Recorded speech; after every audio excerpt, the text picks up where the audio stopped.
All right, we've come to the portion of our class on defensive driving at D&E where we start to talk about D&E's handbook. The section that this lesson comes from is from D&E's Employees Handbook, and it's in section 508. And the next video, we're going to cover section 509. And this has to do with the use of equipment and vehicles that are essential in accomplishing your job. Duties are very expensive. They may be very difficult to replace. So when you use D&E steel property, you should be careful, perform the required maintenance, and follow all the operating instructions, the safety standards, and the guidelines. Now, you need to tell your supervisor if any equipment or machines or tools or vehicles appear to be damaged or defective or in need of repair. When you promptly report damages, defects, and the need for repairs, you can prevent deterioration of equipment and possible injury to employees or to other people. So see your supervisor if you have any questions about your responsibility for maintenance and care of equipment or vehicles that you're using on a job. Now, the improper, careless, negligent, destructive, or unsafe use or operation of vehicles or equipment, as well as the excessive or avoidable traffic and parking violations, may result in disciplinary action, and that disciplinary action may be up to and including termination of employment. So bear that in mind when you're driving around and as you drive, to make sure to be defensive in your driving. Be careful to mind the rules of the road. Now, as part of the compensation package for certain employees, D&E provides company-owned vehicles and gas cards. Now, as a general rule, these vehicles are intended for the employee's use in performing the business of the company and as transportation to and from the employee's home. Use of company vehicles to carry out personal business is discouraged and should be limited to the confines of the employee's city of residence. Now, unless authorizations attained from D&E Steel, company vehicles shall not be used for recreational activities like hunting, camping, four-wheeling, or anything like that.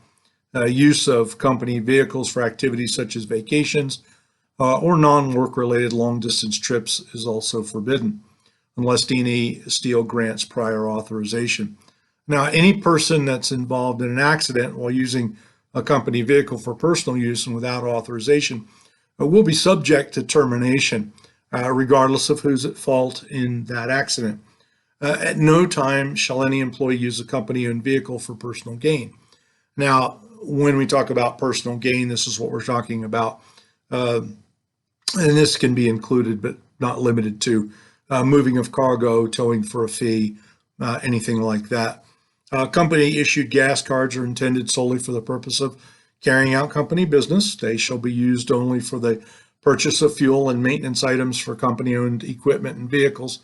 At no time is the card supposed to be used for purchasing fuel or other items for vehicles that are not used for work-related business.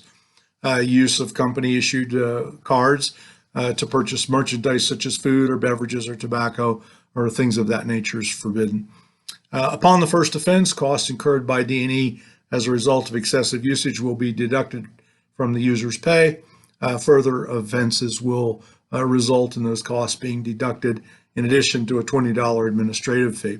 So any employee found violating any part of this policy shall be subject to disciplinary action up to and including the termination of employment. Now then, also we need to discuss the transponders.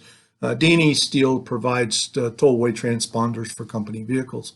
It's the driver's responsibility to maintain the condition of the transponder so that the toll fees are minimal. Tollways are to be used to circumvent traffic during heavy use hours. The following will not be considered to be permitted use. That is, if you're running late and just need to save time, that is not the appropriate use of a transponder. For some kind of personal use, or if you're pulling a trailer, the only exception being shop deliveries.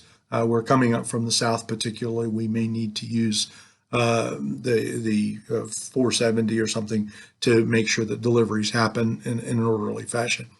Now, there will be a $50 per month limit on tollway charges per vehicle. Any excessive charges will need to be approved by the supervisor.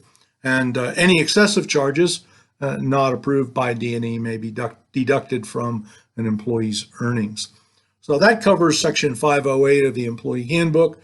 I invite you now to take your worksheet, fill it out, make sure and sign and date it at the bottom, and turn it in.